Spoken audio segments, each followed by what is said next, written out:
This is Lab 3, Magnetic Field of a Bar Magnet by iishim Oberoi. The purpose of this lab is to observe how changes in distance and position affect the observed magnetic field of a bar magnet, and the main takeaway is to understand how a magnetic field interacts with its surroundings. The main physics principles we'll be using in this lab are the equation for the magnetic field on axis, equation for the magnetic field perpendicular, and the overall equation. The main results we found were that the magnetic dipole moment was 17.272, the exponent for r was negative 2.4866, or about negative 2.5 or negative 3, and as you move closer to the magnet, the x-component of the magnetic field increases, and vice versa is true, where as you move farther away, the x-component approaches 0. The model we'll be using will be representing the bar magnet as a small cylinder, and it'll have the on-axis and perpendicular field lines shown as arrows. Our main assumptions are that there's no external magnetic fields present, and the magnetic field of Earth has been perfectly canceled out. Also, that the magnetometer app on our phone was calibrated correctly. For the experiment, our initial conditions for measurements were that the bar magnet is placed at the end of a meter stick that is correctly oriented in the east-west direction. To ensure that these initial conditions were correct, we had to first set up the meter stick so it was facing the east-west direction. We placed a phone down on a flat surface with the magnetometer app installed, and tilted the phone until the x-component was about 0. From there, we found a location where the B value was around 49 microteslas to ensure there was no external magnetic fields, and we aligned the meter stick in the east-west direction, which was perfectly parallel with the bottom of the phone. This ensured that the bar magnet's magnetic field and the Earth's magnetic field were perfectly orthogonal so that our x value, when we were measuring, was not affected by the Earth. To ensure our measurements during the experiment were correct, we needed to find the magnetometer chip location in our phones.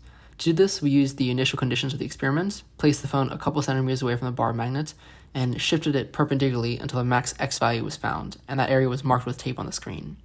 Then we rotated the phone 90 degrees and repeated these same steps until the max y value was found, and we again placed tape over the screen.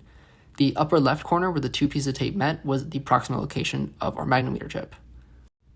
Now, for taking actual distance measurements, our phone was oriented to cancel out Earth's magnetic field, and the magnetometer chip was placed on the meter stick. The phone was then slid towards the magnet until the x-component of the magnetic field was about 20 microteslas, and the distance from the magnet and the magnitude of the magnetic field was recorded. The previous step was repeated 3 times for every magnitude of 20, 70, 120, 170, and 220 microteslas. For the perpendicular axis measurements, the phone was again oriented in the correct direction to cancel out Earth's magnetic field, and it was then slid towards the magnet until the B net of the magnet was around 100 microteslas, and the distance d was then recorded. The magnet itself was removed, and the y value of B Earth was recorded.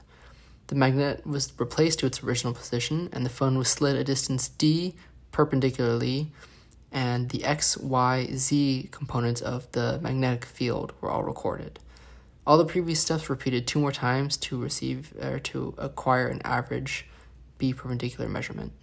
Here you can see where I recorded all my data, the 3 different measurements for each of the 5 magnitudes being recorded to create the graph, and the equation of that graph will be used in the calculations, and the 3 measurements for the off-axis field at the bottom.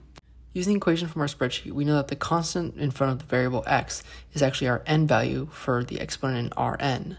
So now we know our n value is negative 2.4866. Then the other constant, negative 13.269, is actually the ln of the k constant. And the k constant, given our image on the right, is actually made up of the constant km times the magnitude of the dipole moment. From that, we can undo the natural log on the constant k and divide by the constant km, which is 1e to the negative 7, to find our dipole moment equal to 17.272. Going over the code, here I set mu mag equal to the magnetic dipole constant we calculated in the previous slide, and filled out the equation for dipole moment of B. I then set the distance to 0.15 and filled out the code for the observation locations. Using those observation locations, I wrote the code for the 2 parallel axis arrows and the 4 perpendicular axis arrows, and then I filled in the d perp at the very bottom of the code for our experimental value of d perpendicular.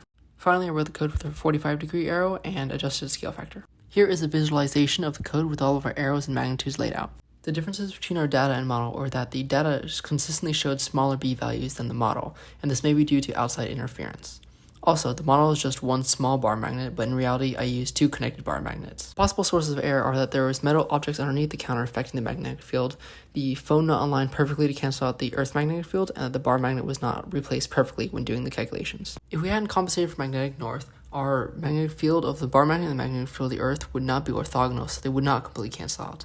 So the X, Y, and Z components would actually be a combination of both magnetic fields.